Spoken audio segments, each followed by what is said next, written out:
I'm mute. Oh!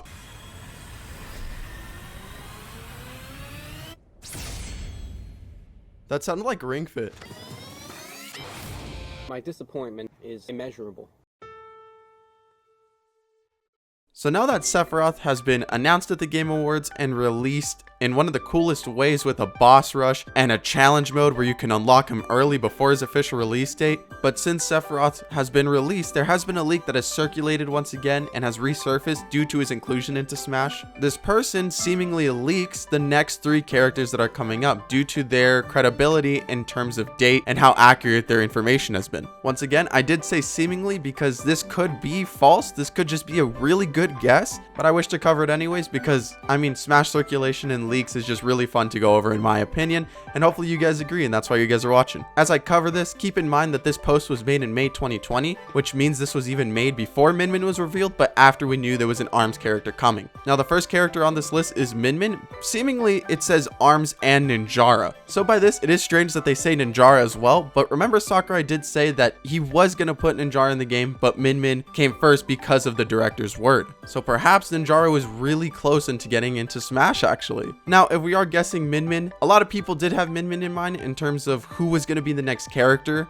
for the ARMS rep, because a lot of people thought of the popularity contest as well as the fact that she was a very popular character, and simultaneously we were yet to get a proper female as a DLC rep, because we had Byleth with the female op, but we didn't have a female character yet. So a lot of people were more leaning towards a female ARMS character in general, and Min Min fit a pretty good medium in terms of representation and how the game is played.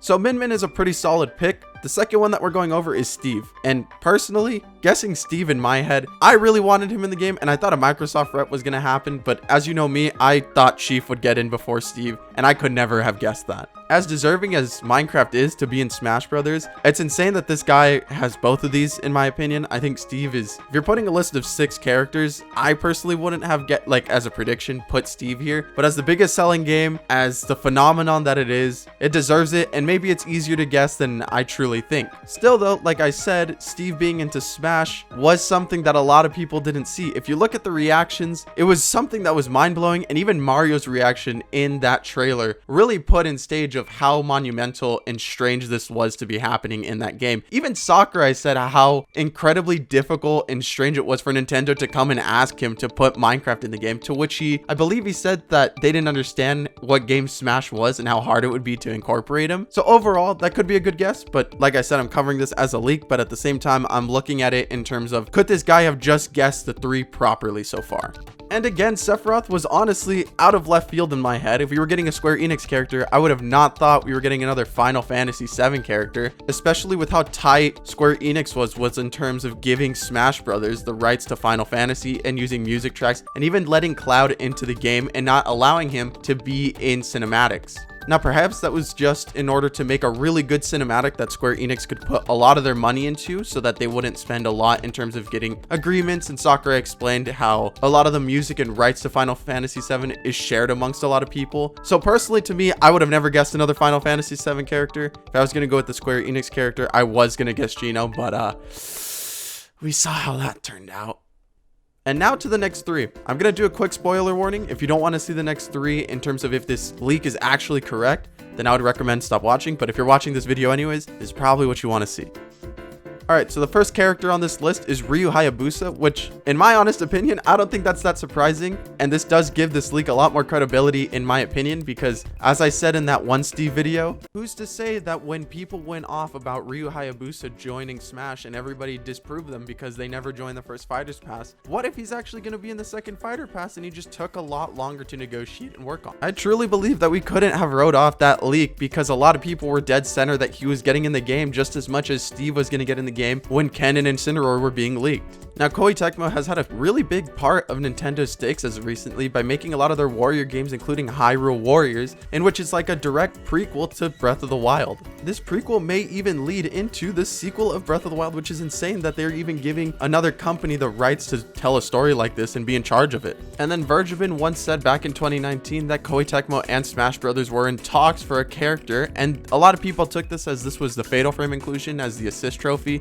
but now this could have even stemmed further into getting getting a character into Smash for them. And then on top of that, as an NES game, it's extremely iconic and popular, and it's just something that even indie games take inspiration from nowadays. So my opinion, I think it's deserving of Smash Brothers, and I totally see this one happening, even regardless if this leak is true or not. Now the next character on this list is Doomguy, and with how much Bethesda has been helping out Nintendo since the beginning of the Switch lifespan, it makes a lot of sense, especially with the recent popularity of Doomguy and Isabelle's relationships due to their games coming out on the same day on March 20th, 2020. A huge part of the Switch's marketing in the beginning was showing that they had Skyrim on it, and they even got some customizables from Breath of the Wild, I believe, for the Breath of the Wild tunic and stuff like that. As well as since then, they've released Wolfenstein and Doom, and I mean, come on. I mean, if you're adding Doomguy as a representative for FPS, which is personally why I think it's getting included, as well as being a popular Western character, then it makes a lot of sense when you really think about it, and is part of the reason why I think Master Chief was going to get into Smash. It's kind of fading out now. I'm not too sure about that one anymore. But Doomguy, or the Doom Slayer, does really well at completing that fit of being a Western character, popularizing FPSs as we know it, and being this extreme giant back when it released, and even now in its remakes, and how smooth and seamless that they have become, especially with Eternal, being just so good that the first one feels so much worse. That's what you want a sequel to be. The most interesting part of this is the fact that Microsoft probably purchased Bethesda, and those talks happen after their talks with Nintendo and possibly getting Doomguy into Smash Brothers. So that means that Microsoft doesn't really have any dealings with this or stopping this by any means, but this could be why Sakurai said that because of the pandemic, these negotiations were harder because of that recent acquisition being talked about or even rumored about back then. And if Doomguy does get added, then that means that because Microsoft now owns Bethesda, that means that we could possibly get to see Master Chief as a Mii costume. And that Kako Malo leak that happened might actually be true, even though Gino, yeah, poor guy. And the last person on this list is Rayman. And to be honest, the first thing that I think about when I see this leak is the fact that he can be seen on Battlefield. And that leak, I feel like, deserves more credit because I feel like that's not just a texture glitch on Battlefield. I truly believe that that is actually Rayman, and that would be the last character to get into Ultimate. So I think even if that's the case, that it shows how advanced and how cool of a reveal that would be, that he's always been in the game, just not playable until that moment. Possibly the stage also changes with the ices now being gone, in the similar fashion that Cloud got his Omni-Slash version 5 when Sephiroth was released. And in the same fashion as Bethesda, the relationship that Ubisoft has with Nintendo has been extremely close in terms of even getting two characters into Smash, being the Rabbids and Altair, as well as games, Mario and the Rabbids, and having Rayman Legends as their exclusive in the Wii U lifespan, but that kind of faltered because of some negotiations and how well the Wii U was doing at that time. Not only would this help in terms of representing one of Ubisoft's best characters, them as a company and an icon in platforming, but it would also bring Rayman back into the limelight and the spotlight of platformers and actual character, because as much as people look at Rayman and can recognize him, I don't think a lot of people have played their games as of recently and really know exactly where he comes from. So I think that'd be a perfect opportunity for Smash to bring light to this game again.